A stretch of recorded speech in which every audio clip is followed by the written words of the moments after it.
Sekali lagi saya ucapkan shalom, shalom, puji Tuhan. Ya, Bapak Saudaraku yang saya kasih, hari ini kita akan belajar dari firman Tuhan dengan tema kebangkitan Kristus memberikan pengharapan.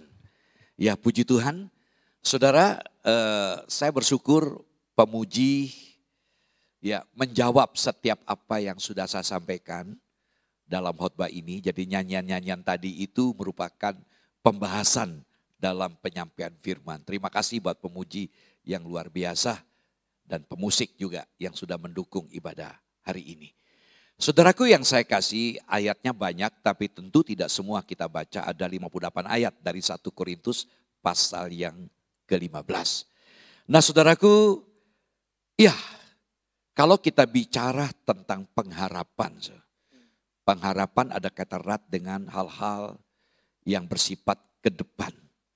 Saudaraku, ada begitu banyak bayang-bayang ketakutan, kecemasan kita terhadap hal-hal yang akan datang. Bukan hanya saudara, saya pun juga kadang-kadang ya cemas bagaimana ke depan. Ada banyak alasan-alasan bisa membuat kita merasa ragu-ragu tentang masa depan kita. Tapi hari ini kita akan belajar dari firman Tuhan bahwa kebangkitan Kristus justru memberikan pengharapan kepada kita. Dan ini membuat kita semakin bergairah, ya, semakin bersemangat untuk lebih sungguh-sungguh menjalani hidup kekristenan kita. Puji Tuhan, kita baca 1 Korintus 15 ayat 3 sampai dengan ayat yang ke-8. Demikian firman Tuhan 1 Korintus pasal 15 ayat 3 sampai 8. Sebab yang sangat penting telah kusampaikan kepadamu, yaitu apa yang telah kuterima sendiri. Ialah bahwa Kristus telah mati karena dosa-dosa kita, sesuai dengan kitab suci. Bahwa ia telah dikuburkan dan bahwa ia telah dibangkitkan pada hari yang ketiga, sesuai dengan kitab suci. Bahwa ia telah menampakkan diri kepada Kefas dan kemudian kepada ke-12 muridnya. Sesudah itu ia menampakkan diri kepada lebih dari 500 saudara sekaligus. Kebanyakan dari mereka masih hidup sampai sekarang, tapi beberapa di antaranya telah meninggal. Selanjutnya ia menampakkan diri kepada Yakobus, kemudian kepada semua rasul. Dan yang paling akhir dari semuanya, ia menampakkan diri juga kepadaku. Sama seperti kepada anak yang lahir sebelum waktunya. Amin. Berbahagia membaca, mendengarkan, serta merenungkan dan melakukan firman Tuhan. Puji Tuhan. Saudaraku, Paulus menyampaikan pesan yang sangat luar biasa tentang kebangkitan Tuhan. Ya, dia sendiri yang tidak secara langsung menjadi murid, bahkan dia sendiri yang sebenarnya punya rencana yang kurang bagus. Boleh saya katakan rencana busuk. Dia ingin ya membunuh orang-orang Kristen, kejar. Dia sudah salah satu pelopor yang membunuh Stefanus.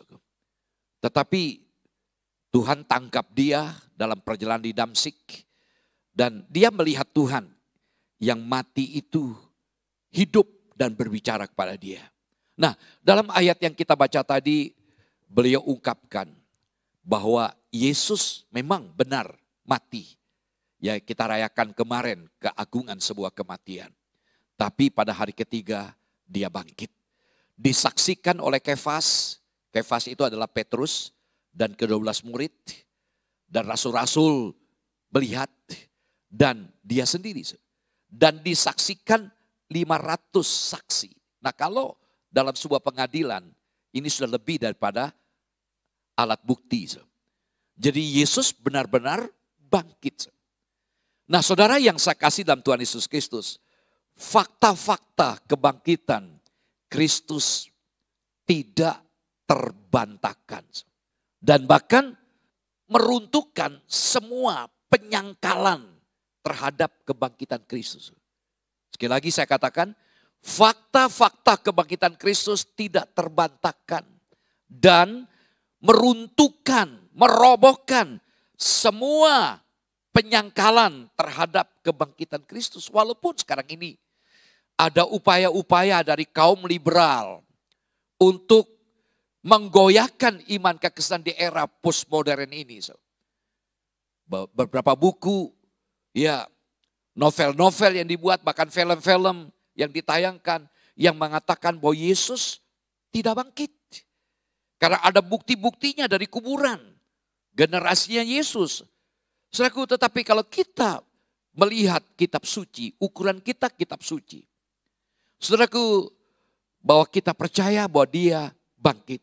Nah, karena dia bangkit, ini merupakan pengharapan bagi kita yang percaya kepada dia. Kebangkitan Kristus dari kematian memberikan pengharapan yang tuntas bagi setiap manusia. Sehingga tidak boleh ada keraguan dalam diri ini. Ada 3 hal yang dapat kita pikirkan, kita renungkan. Dari 1 Korintus 15 ayat 1 sampai 58 ini. Yang pertama kita melihat bahwa kebangkitan Kristus itu memberikan pengharapan akan kepastian iman. Saudaraku yang saya kasih dalam Tuhan Yesus Kristus. Kenapa demikian? Bahwa tidak sia-sia kita percaya kepada Yesus. Kita tidak percaya hanya kepada kematian. Saya katakan Jumat yang lalu, kalau hanya berhenti pada kematian, percuma kita percaya. Mari kita baca ayat ini. 1 Korintus 15 ayat 14 dan ayat 17. Ayat 14, tetapi andai kata Kristus tidak dibangkitkan. Tolong camkan dengan baik. Andai kata Kristus tidak dibangkitkan, maka sia-sialah pemberitaan kami dan sia-sialah juga kepercayaan kamu. Jadi kalau Yesus tidak bangkit, kata Rasul Paulus, percuma aku memberitakan kabar baik. Percuma aku khotbahkan. Dan percuma juga saudara dan saya percaya. Ayat 17. Dan jika Kristus tidak dibangkitkan, maka sia-sialah kepercayaan kamu dan kamu masih hidup dalam dosamu. Jadi percuma kita percaya kepada Yesus kalau Yesus tidak bangkit. Karena posisi kita tetap dalam keadaan berdosa. Dan dosa itu menghasilkan maut. Jadi nggak ada artinya percaya kepada Yesus kalau dia tidak bangkit. Saudara, perubahan akan hidup ini sangat ditentukan dari keyakinan kita kepada Yesus yang sudah bangkit.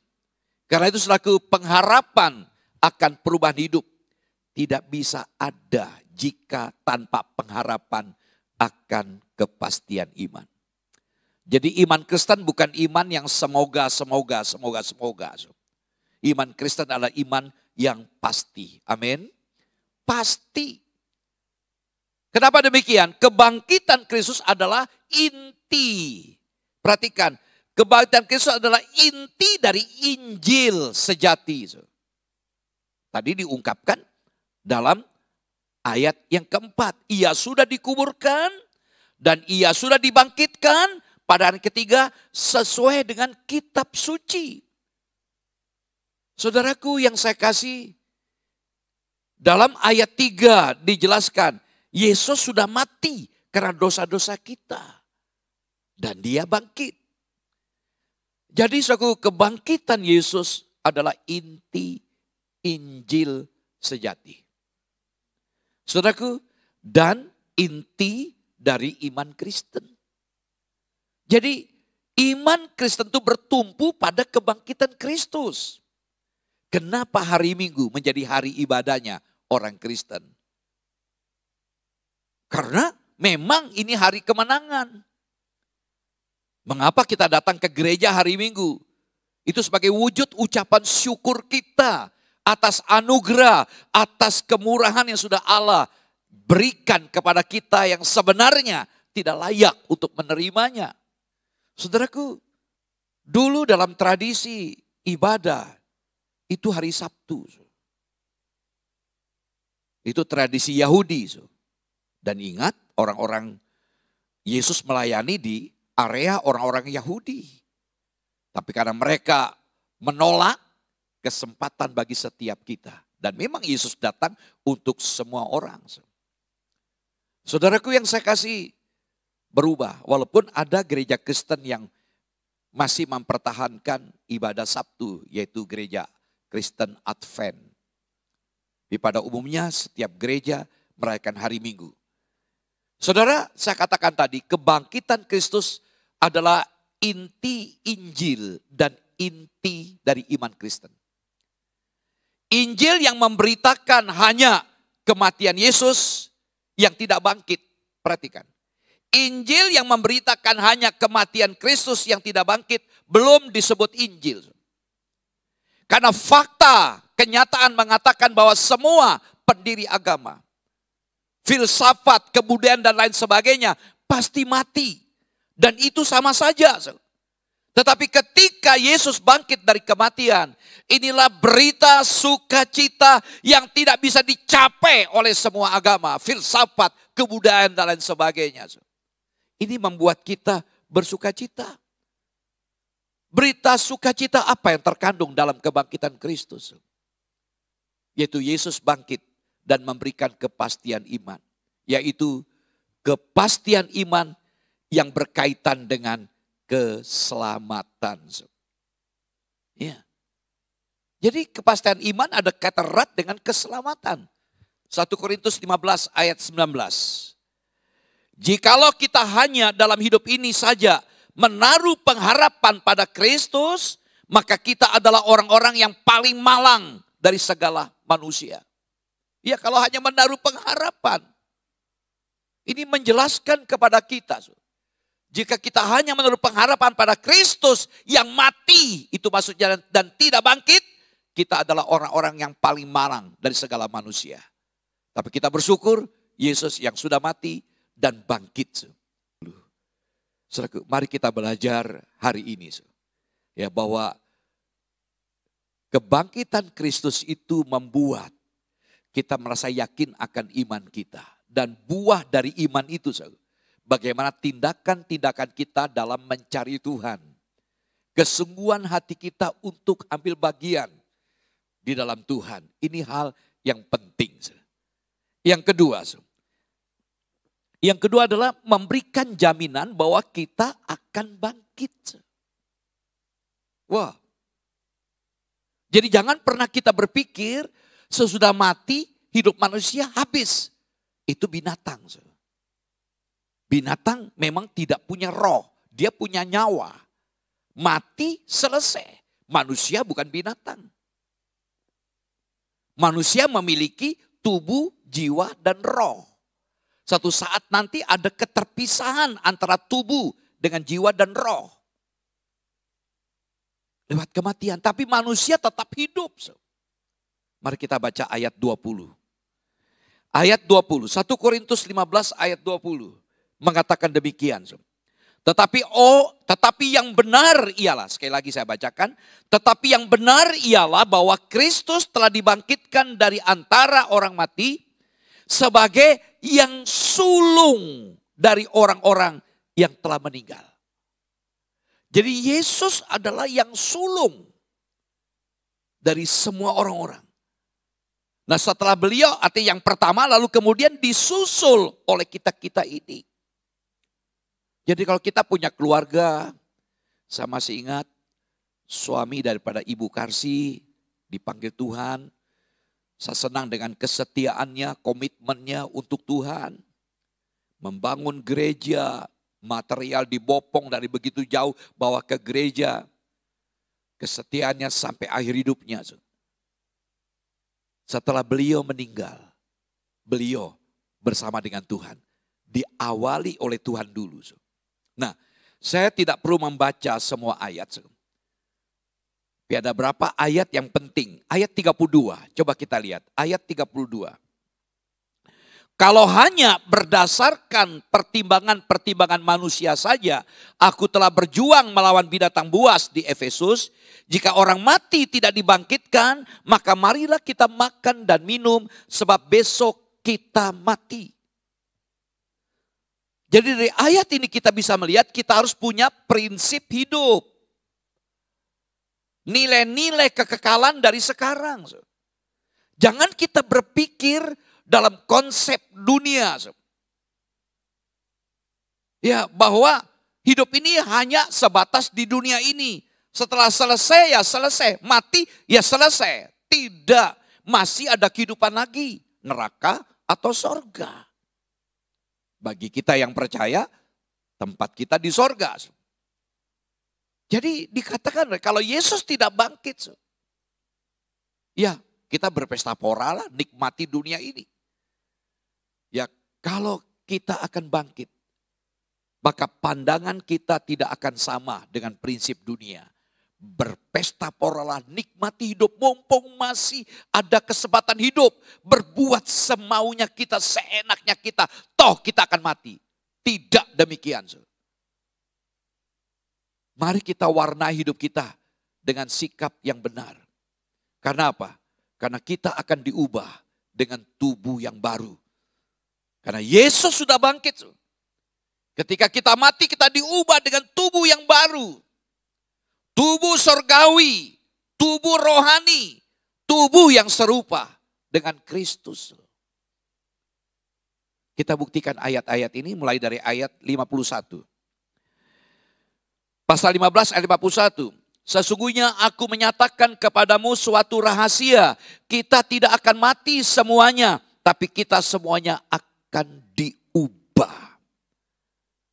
Saya jelaskan ada perubahan di sini. Diubah. Nah, lalu kemudian ayat 40. Ayat 40 dikatakan ada tubuh surgawi dan ada tubuh duniawi. Tapi kemuliaan tubuh surgawi lain daripada kemuliaan tubuh duniawi. Diubah menjadi tubuh surgawi. Ayat 44. Dikatakan yang ditaburkan adalah tubuh alamiah. Yang dibangkitkan adalah tubuh rohania. Jadi tubuh yang jasmania, tubuh yang bersifat material. Yang akan menjadi debu. Saudaraku.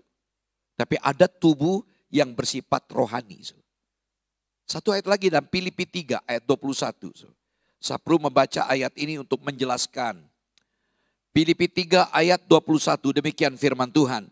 Yang akan mengubah tubuh kita yang hina ini sehingga serupa dengan tubuhnya yang mulia. Menurut kuasanya yang dapat menaklukkan segala sesuatu kepada dirinya. Jadi kita melihat inti kesimpulannya. Karena Yesus sudah bangkit, memberikan jaminan kepada saudara dan saya bahwa kita juga akan bangkit di dalam tubuh yang diubahkan. Tubuh rohani, tubuh surgawi, tubuh yang bersifat baru, tubuh yang baru.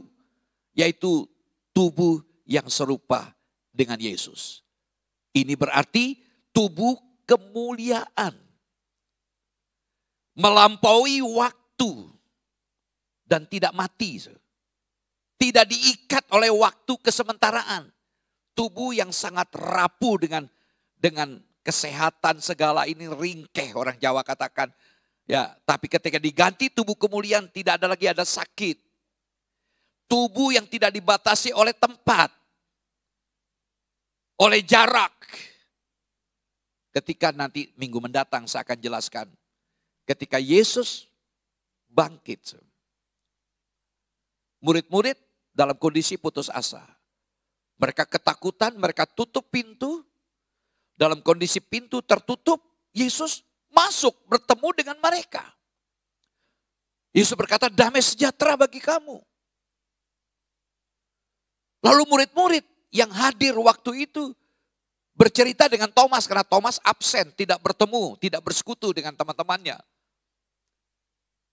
Mereka bercerita dengan Thomas, yang benar aja itu paling halusinasi aja. Dan 1 minggu kemudian Yesus datang menghampiri Thomas. Thomas, silakan buktikan apa yang kau ragukan.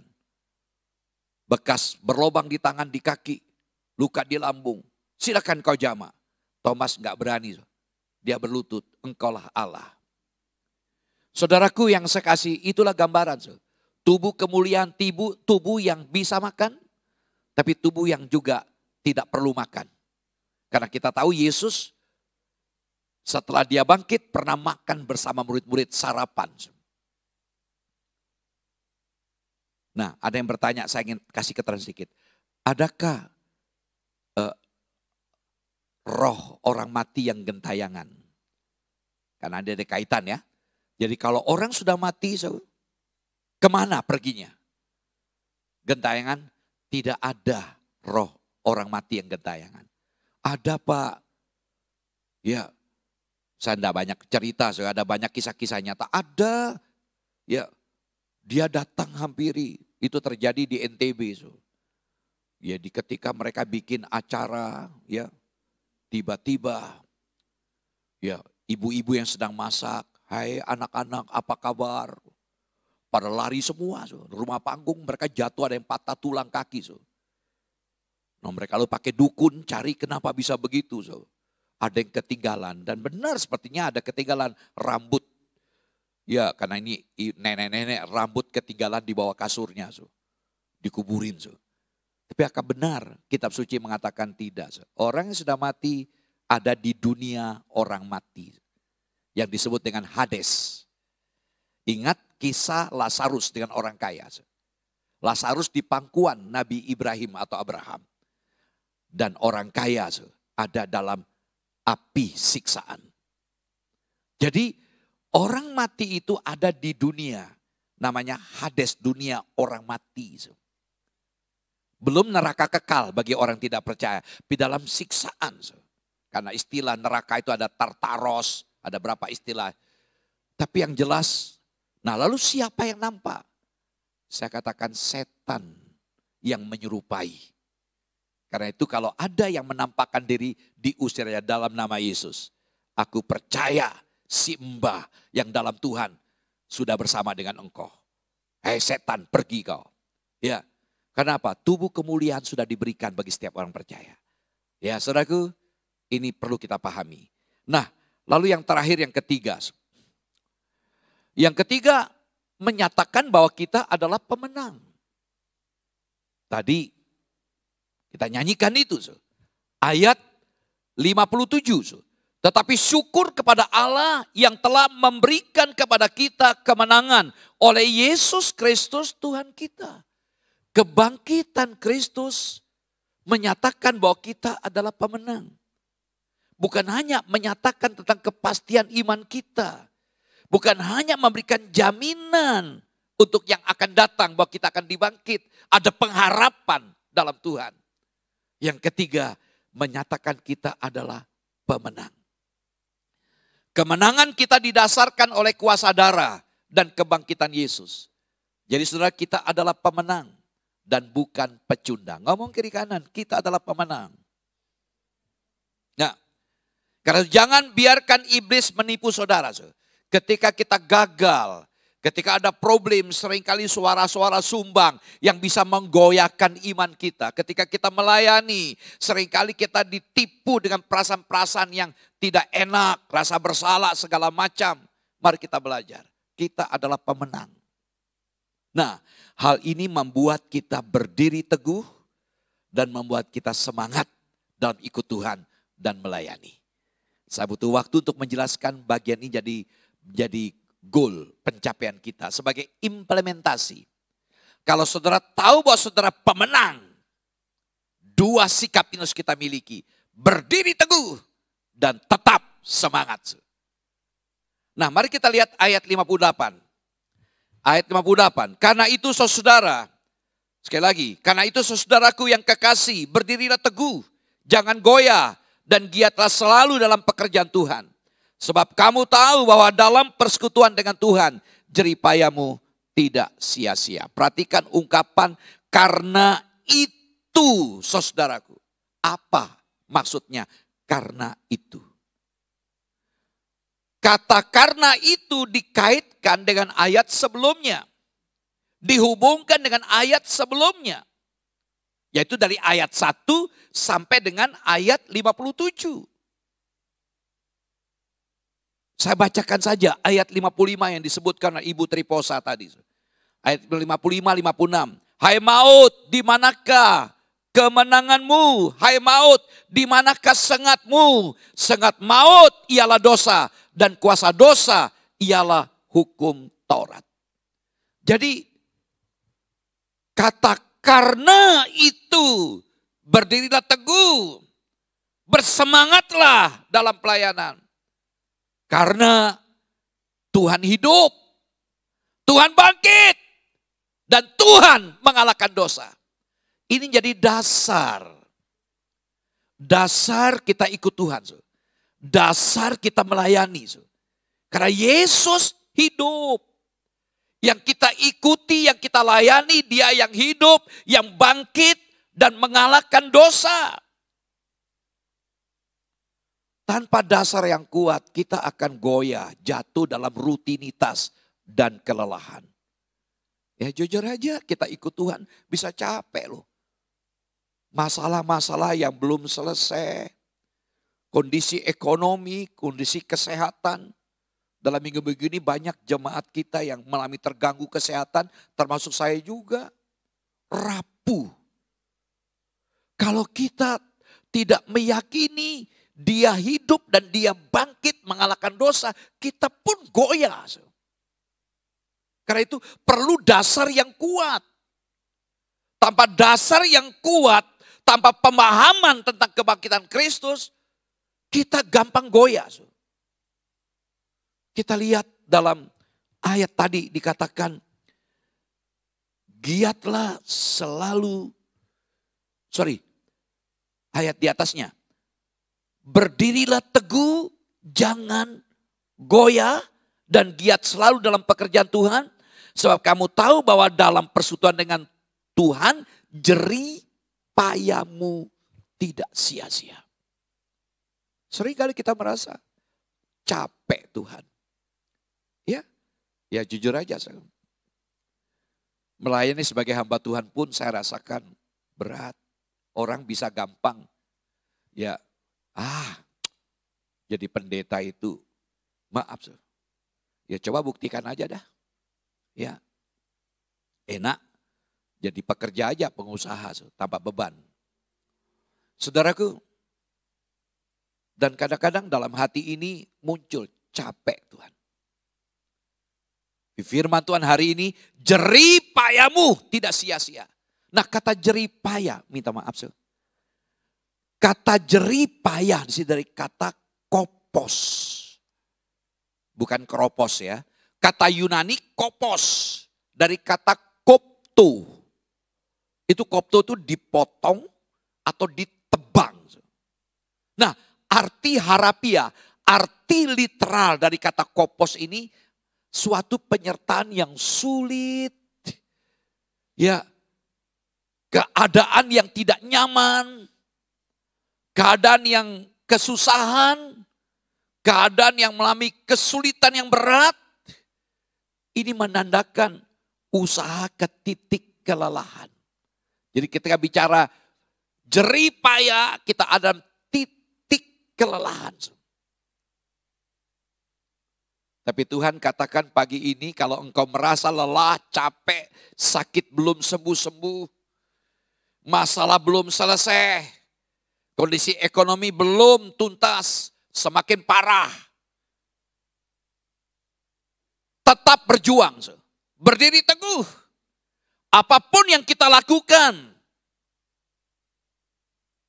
apapun yang kita kerjakan, walaupun dalam kondisi titik kelelahan, mari kita diminta untuk beri teguh. Kenapa? Anda dan saya adalah pemenang. Jadi orang yang menang, dia akan tunjukkan sikap yang tidak gampang goyah. Walaupun ada alasan untuk goyah, ada alasan untuk lemah. Karena kondisi keadaan yang membuat dia kepikiran perasaan. Tapi dia tetap, karena dia tahu Yesus sudah bangkit. Dan hidup beserta dengan kita. Nanti kita akan belajar di saat merayakan hari Pentakosta. Jadi Yesus yang bangkit seharusnya membuat saudara dan saya tetap berdiri teguh. Artinya tidak goyah. Stabil, jangan labil. Labil goyah. Stabil dalam kehidupan ini. dan kita akan makin efektif dalam mengikut Tuhan, makin berhasil dalam pelayanan kita. Kalau kita tidak dasari dengan Yesus bangkit dalam pelayanan, kita akan gugur. Itu di Amerika. Akibat pandemi ini banyak pendeta melepaskan jabatan kependetaannya. Saudaraku yang saya kasih dalam Tuhan Yesus Kristus. Yang kedua, kalau kita betul-betul seorang pemenang, implementasi yang kedua, di saat kita berdiri teguh, yang kedua membuat kita semangat.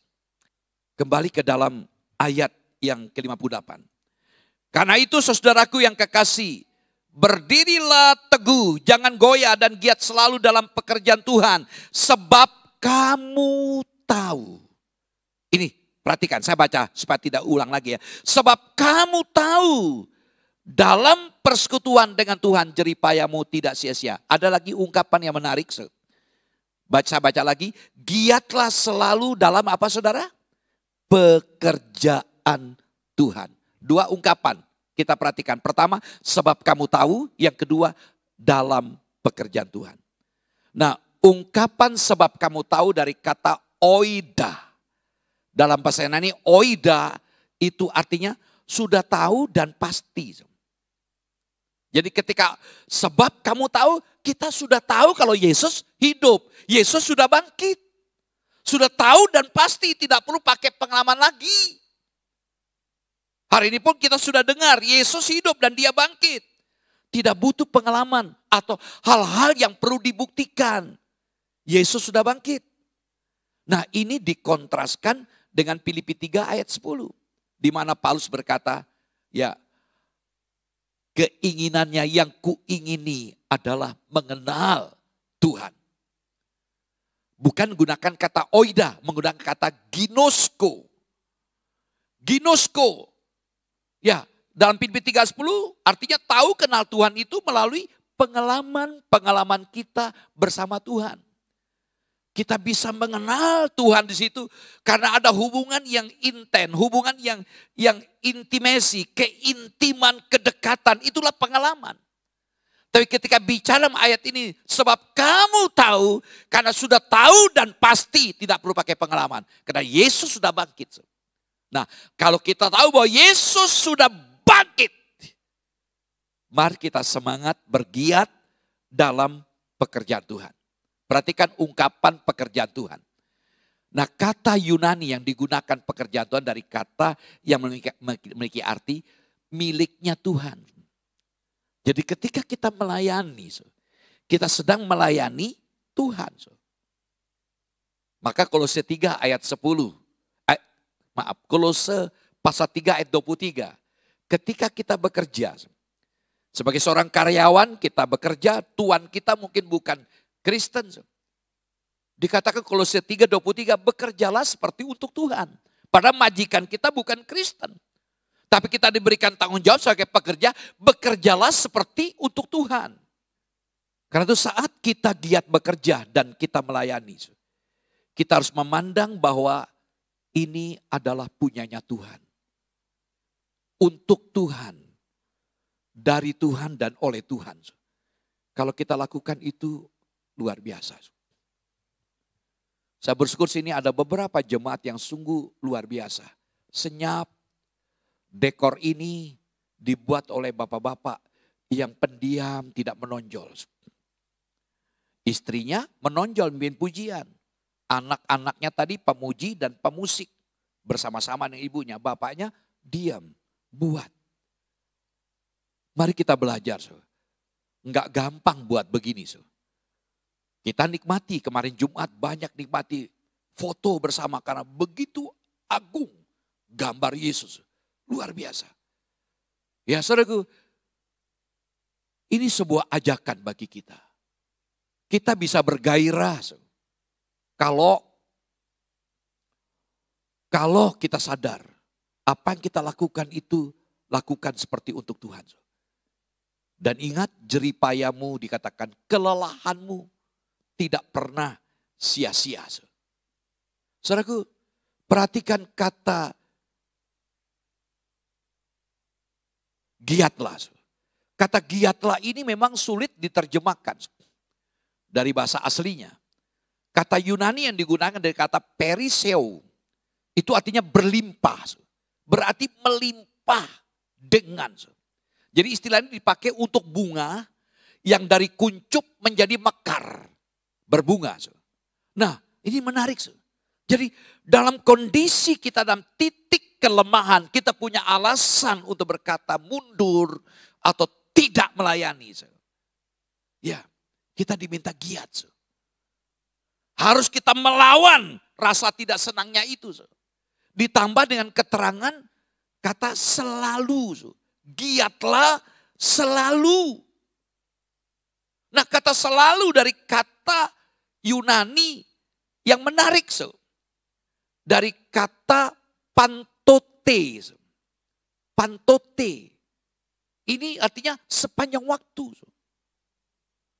Jadi yang menarik juga ketika bicara giatlah. Itu dalam bentuk kala kini, bentuk present, waktu sekarang. Artinya setiap waktu kita tetap bergiat.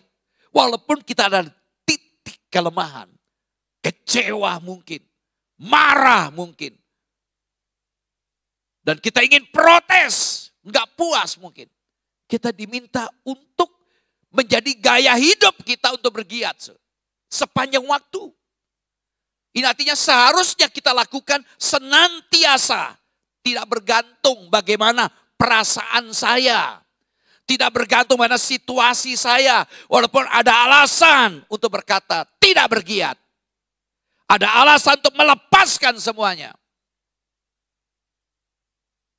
Kita berkata tidak, saya tetap bergiat. Saudaraku yang saya kasih dalam Tuhan Yesus Kristus. Dia tidak pernah dikatakan bahwa pelayanan adalah sesuatu yang mudah dan enteng. Ya, melayani memang gak gampang. Yang bilang siapa? Ya. Berat. Karena harus mengalahkan perasaan kita mungkin yang tersinggung, keinginan kita yang belum tercapai. Tapi kita diminta berdirilah teguh. Karena Yesus sudah bangkit. Karena kamu adalah pemenang.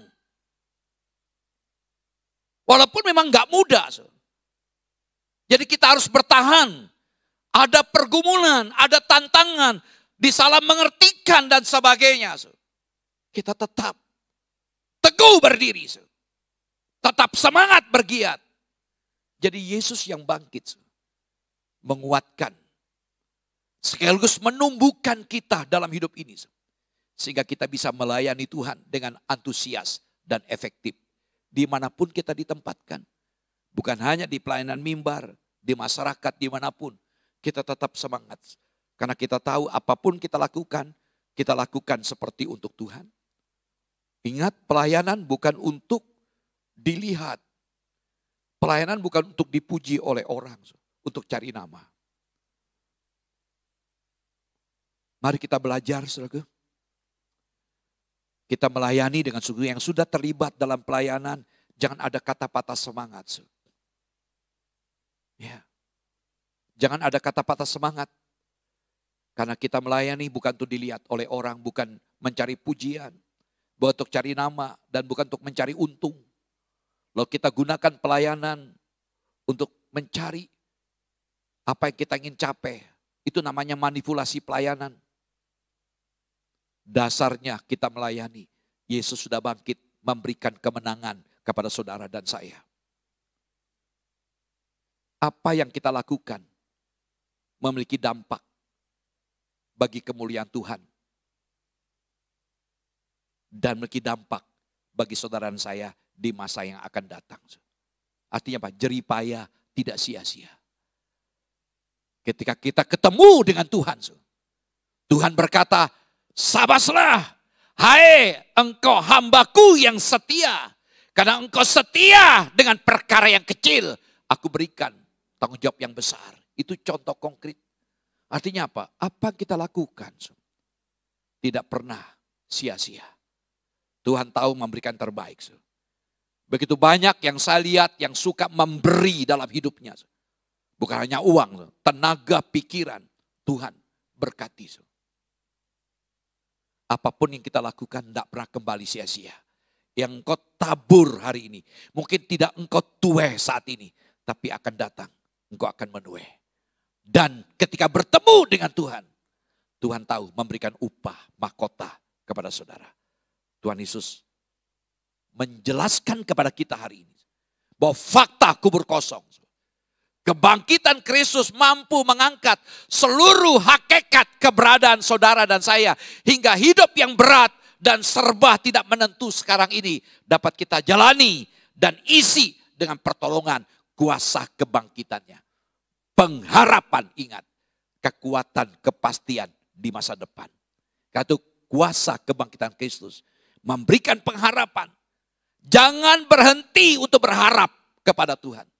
Iman yang kita dapat dari Tuhan adalah sebuah tantangan yang harus kita hidupi dari hari ke hari bersama dengan Tuhan. Bangunlah persekutuan yang intim, yang dekat.